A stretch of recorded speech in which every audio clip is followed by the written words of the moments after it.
जयपुर पहुंचे प्रधानमंत्री Narendra Modi. Rising Rajasthan global investment summit का किया उद्घाटन। जयपुर में rising Rajasthan global investment summit को लेकर शानदार सजावट। शहर की मुख्य सड़कों और सरकारी इमारतों को रोशनी से किया गया सराबोर। जयपुर के बाद हरियाणा के पानीपत जाएंगे पीएम। दोपहर 2 बजे एलआईसी की बीमा सखी योजना का शुभारंभ करेंगे। महाराणा प्रताप बागवानी विश्वविद्यालय के मुख्य परिसर की भी नींव रखेंगे। दिल्ली के 40 स्कूलों को मिली बम से उड़ाने की धमकी। रविवार रात को ही ईमेल के जरिए भेज दी गई थी धमकी। एहतियात के तौर पर सभी स्कूलों को पुलिस ने खाली कराया। अभी तक की जांच में किसी भी स्कूल में कुछ संदिग्ध नहीं पाया गया। पहले भी कई बार इस तरह की मिल चुकी है स्कूलों को धमकी। दिल्ली के स्कूलों को धमकी मिलने पर सीएम आतिशी का ट्वीट लिखा। दिल्ली में लॉ एंड ऑर्डर की ऐसी स्थिति पहले कभी नहीं थी। बीजेपी सरकार दिल्ली वालों को सुरक्षा देने में फेल। मनीष सिसोदिया ने कहा 40 स्कूलों को धमकी मिलना दिल दहला देने वाली घटना। ईश्वर सब ठीक रखे। संजय सिंह ने कहा गृहमंत्री अमित शाह किस गहरी नींद में सो रहे हैं। संसद के इस सत्र में बीमा संशोधन विधेयक पेश नहीं हो पाएगा। सूत्रों से खबर। विभिन्न संगठनों से मिले सुझाव के बाद विधेयक में संशोधन की जरूरत है। सुप्रीम कोर्ट पहुंचा किसान आंदोलन का मामला। आज होगी सुनवाई। शंभू बॉर्डर सहित नेशनल हाईवे को खोलने के संबंध में दायर की गई याचिका। किसान संगठन आज मीटिंग करके आगे की रणनीति तय करेगा। कल पुलिस किसान झड़प के बाद अपना प्रदर्शन स्थगित किया था। किसानों की समस्याओं को सुलझाने की कोशिशें जारी। राजपुरा में पंजाब और हरियाणा पुलिस के अधिकारियों ने किसान नेताओं के साथ बैठक की। किसानों के साथ बैठक के बाद पटियाला के डीआईजी का बयान। अच्छे माहौल में बातचीत हुई है। आगे भी ऐसी बैठकें होंगी। सांसद और आजाद समाज पार्टी के अध्यक्ष चंद्रशेखर आजाद ने किसानों के दिल्ली चलो मार्च पर कहा सरकार उनकी समस्याओं का समाधान क्यों नहीं कर रही है। चंद्रशेखर आजाद का बयान। सरकार ने किसानों से वादे किए थे। सरकार को जवाब देना चाहिए कि उन वादों को पूरा क्यों नहीं किया गया। कश्मीरी अल्पसंख्यकों ने श्रीनगर में बांग्लादेश में जारी हिंसा के खिलाफ प्रोटेस्ट किया। गवर्नर को ज्ञापन सौंपा। बिहार के किशनगंज में बांग्लादेश के खिलाफ गरजे महमूद असद मदनी। कहा गैर मुस्लिम पर हमला मतलब इस्लाम का विरोध। टीएमसी कुणाल घोष का बयान। बांग्लादेश में जो हो रहा है उसको रोकने के लिए केंद्र सरकार कुछ नहीं कर रही है। उससे कुछ ठोस कदम उठाने चाहिए। बंगाल कांग्रेस के नेता अधीर रंजन चौधरी ने कहा बांग्लादेश के मुद्दे पर भारत सरकार सर्वदलीय बैठक बुलाए। एनसी चीफ फारूक अब्दुल्ला ने बांग्लादेश में अल्पसंख्यकों पर हो रहे हमलों पर चिंता जताते हुए कहा वहां के बहुसंख्यकों को दूसरे धर्मों की रक्षा करनी चाहिए। आचार्य प्रमोद कृष्णम ने कहा बांग्लादेश आईएसएस की राह पर चल पड़ा है। वहां हिंदुओं पर हमला सिर्फ सनातन ही नहीं इंसानियत पर हमला है। त्रिपुरा के होटल एसोसिएशन ने लिया फैसला किसी भी बांग्लादेशी नागरिक की नहीं लेंगे बुकिंग। यूपी की गोंडा पुलिस ने एक बांग्लादेशी को पकड़ा। अवैध तरीके से भारत में ली थी एंट्री। महाराष्ट्र विधानसभा में महाविकास अघाड़ी के विधायकों ने रविवार को शपथ ली। रोहित पवार ने कहा शनिवार को प्रतीकात्मक विरोध किया था। शरद गुट के एनसीपी नेता रोहित पवार ने कहा अगर एमवीए गुट के विधायक शपथ नहीं लेते तो लोग सवाल उठाते। सत्ता पक्ष की मनमानी रोकने के लिए शपथ ली। सपा को लेकर आदित्य ठाकरे के बयान पर प्रियंका चतुर्वेदी ने कहा उन्होंने सपा के खिलाफ नहीं महाराष्ट्र में जो सपा के नेता हैं उनको लेकर बोला था। राज्यसभा चुनाव में भी उन्होंने बीजेपी को समर्थन दिया था। अडानी मुद्दे को लेकर संजय राउत ने कहा जब तक पीएम मोदी सत्ता में रहेंगे तब तक अडानी का मुद्दा बना रहेगा क्योंकि वे अडानी और उनके हित के लिए काम करते हैं। सपा सांसद रामगोपाल का बयान हम चाहते हैं इंडिया अलायंस बना रहे और मिलकर चुनाव लड़े।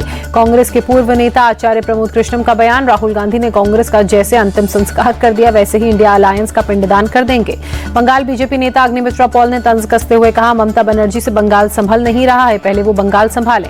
सुबह सपा प्रमुख ओपी राजभर ने बड़ा दावा कर कहा 2027 चुनाव में सपा को सभी सीटों पर हराने का काम करूंगा। ओम प्रकाश राजभर ने सपा पर आरोप लगाया। कहा अति पिछड़ी जातियों को तेज पत्ते की तरह इस्तेमाल करती है। मुसलमानों को अपना वोट बैंक मानती है।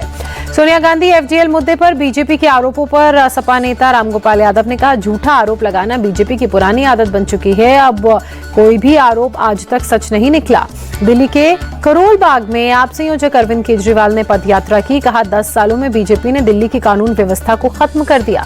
दिल्ली से बीजेपी सांसद बांसुरी स्वराज ने कहा विधानसभा चुनाव में आम आदमी पार्टी हारेगी। जनता इस सरकार से परेशान है। दिल्ली बीजेपी के नेता प्रवेश वर्मा का बयान। आप विधायकों के गैंगस्टरों से संबंध हैं और दिल्ली की कानून व्यवस्था के लिए केजरीवाल गृह मंत्री पर आरोप लगा रहे हैं। आज से 12 दिसंबर तक झारखंड विधानसभा का सत्र चलेगा। सीएम सोरेन ने मंत्री और विधायकों के साथ स्पीकर के चयन पर चर्चा की। पीडीपी नेता इल्तिजा मुफ्ती का विवादित बयान। हिंदुत्व को बीमारी बताया। कहा हिंदुत्व नफरत का दर्शन है। हिंदू धर्म प्रेम और धर्मनिरपेक्षता को बढ़ावा देता है। बीजेपी नेता रविंद्र रैना ने इल्तिजा मुफ्ती के बयान पर माफी मांगने को कहा। बोले राजनीति में मतभेद हो सकते हैं लेकिन अपमानजनक भाषा का इस्तेमाल नहीं करना चाहिए। संदेश खाली में फिर एक युवती की मौत पर सियासत गर्म। राष्ट्रीय महिला आयोग की टीम ने संदेश खाली पहुंचकर मृत युवती के परिजनों से बात की। बिहार के किशनगंज में जमीयत उलेमाए हिंद के अध्यक्ष मौलाना महमूद असद मदनी का बयान, देश की वर्तमान स्थिति अत्यंत संवेदनशील और चिंताजनक है। वक्फ बोर्ड और मस्जिदों को लेकर मौलाना महमूद मदनी ने कहा, हमारे धार्मिक मामलों में हस्तक्षेप किया तो संविधान के दायरे में अंत तक लड़ेंगे। पल्स पोलियो अभियान कई राज्यों में शुरू हो गया है। राजस्थान में 87 लाख से ज्यादा और उत्तर प्रदेश में 3 करोड़ से ज्यादा बच्चों को पिलाई गई दवा। बीएसएफ की 60वीं स्थापना दिवस के मौके पर गृह मंत्री अमित शाह ने ऐलान किया, सीमा सुरक्षा के लिए व्यापक एंटी ड्रोन यूनिट बन जाएगी। अमित शाह ने बीएसएफ की तारीफ करते हुए कहा, बॉर्डर पर कोई अप्रिय घटना होती है तो गृह मंत्री को चिंता नहीं होती है, क्योंकि उन्हें पता है बॉर्डर पर बीएसएफ के जवान तैनात हैं। डेप्यूटी सीएम एकनाथ शिंदे ने कहा, महाराष्ट्र में जनता की सरकार है, लातूर के किसानों के साथ अन्याय नहीं होने देंगे। अकाली दल के नेता सुखबीर बादल पर फायरिंग करने वाले नारायण सिंह चौड़ा को अमृतसर कोर्ट में पेश किया गया। कोर्ट ने 3 दिन की पुलिस हिरासत में भेजा। कानपुर के रामा विश्वविद्यालय के तृतीय दीक्षांत समारोह में सीएम योगी शामिल हुए। छात्र छात्राओं को डिग्री देकर उनके उज्जवल भविष्य की कामना की। सीएम योगी ने छात्राओं को संबोधित करते हुए कहा, राष्ट्र धर्म को हमेशा सर्वोपरि रखें। यूपी में एस्मा लागू करने पर सपा चीफ अखिलेश यादव ने कहा, सरकारी कर्मचारियों में असंतोष पनप रहा है, इसी वजह से सरकार ने एस्मा लागू किया है। महाकुंभ की तैयारियों में रेल मंत्री अश्विनी वैष्णव जुटे। प्रयागराज में गंगा नदी पर बने नए ब्रिज का निरीक्षण किया। अश्विनी वैष्णव ने कहा, प्रयागराज से अयोध्या तक रिंग रेल सेवा शुरू होने से श्रद्धालुओं को आसानी मिलेगी। बिहार के सीएम नीतीश कुमार ने पटना जंक्शन के पास बन रहे मेट्रो स्टेशन के निर्माण कार्यों का जायजा लिया। मुंबई में केंद्रीय मंत्री पीयूष गोयल ने संजीवनी हॉस्पिटल की नई मंजिल का उद्घाटन किया। हॉस्पिटल के डॉक्टर्स की पूरी टीम को बधाई दी। पीडीपी चीफ महबूबा मुफ्ती ने उम्मीद जताई, जम्मू कश्मीर पुलिस की एसआई की भर्ती सरकार आयु सीमा में छूट देगी। अकाली नेता सुखबीर सिंह बादल बठिंडा पहुंचे। गुरुद्वारा दमदमा साहिब में सेवादारी की। श्रीनगर बारामूला नेशनल हाईवे पर एक संदिग्ध बैग मिला। मौके पर पहुंचा सुरक्षा बल, जांच जारी। पीएम मोदी को जान से मारने की धमकी देने वाला गिरफ्तार। मुंबई पुलिस ने आरोपी मिर्जा मोहम्मद को अजमेर से अरेस्ट किया। नौकरी से निकाले जाने से नाराजगी और उसकी वजह से मिर्जा का गुस्सा इतना बढ़ा कि उसने पीएम मोदी को धमकी दे दी। महाराष्ट्र समेत कई राज्यों की पुलिस को भी धमकी भरा मैसेज भेजा। मूल रूप से झारखंड का रहने वाला है आरोपी। गुजरात की एक निजी कंपनी में करता था काम। शराब के नशे में दफ्तर पहुंचने पर कंपनी ने नौकरी से कर दिया था बेदखल। हिमाचल प्रदेश के शिमला में हुई जबरदस्त बर्फबारी। बर्फ की सफेद चादर में ढका पूरा शहर। खूबसूरत हुआ नजारा। बर्फ की वजह से पूरा इलाका सफेद, गाड़ियों से लेकर पेड़ों पर जमी बर्फ की परत। सड़कें और घरों पर भी बर्फ की सफेद चादर लिपटी। तापमान में भारी गिरावट दर्ज की गई। लोगों का घरों से बाहर निकलना मुहाल। हिमाचल के चंबा में भी ताजा बर्फबारी। पहाड़ों पर बिछी बर्फ की सफेद चादर। सड़कों पर भी बर्फ की सफेद चादर बिछी। खूबसूरत हुआ नजारा। तापमान में आई भारी गिरावट। गुलमर्ग में हुई बर्फबारी से तापमान में आई गिरावट। पहाड़ों पर हो रही बर्फबारी का मैदानी इलाकों पर भी असर। बर्फबारी की वजह से खूबसूरत नजर आई वादियां। पर्यटकों की संख्या भी बढ़ी। करगिल में जोजिला दर्रे की तस्वीर भी आई सामने। यहां पर भी हुई जबरदस्त बर्फबारी। सड़क से बर्फ हटाने के काम में जुटा बीआरओ। जम्मू कश्मीर में भारी बर्फबारी से तापमान में गिरावट। ठंड से बचने के लिए लोगों ने लिया लाभ का सहारा। दिल्ली एनसीआर में बीती रात हुई बारिश। मौसम में बदलाव की वजह से बढ़ी ठंड। गाजियाबाद और नोएडा में भी रात भर बारिश। कुछ जगहों पर सड़कों पर भरा पानी।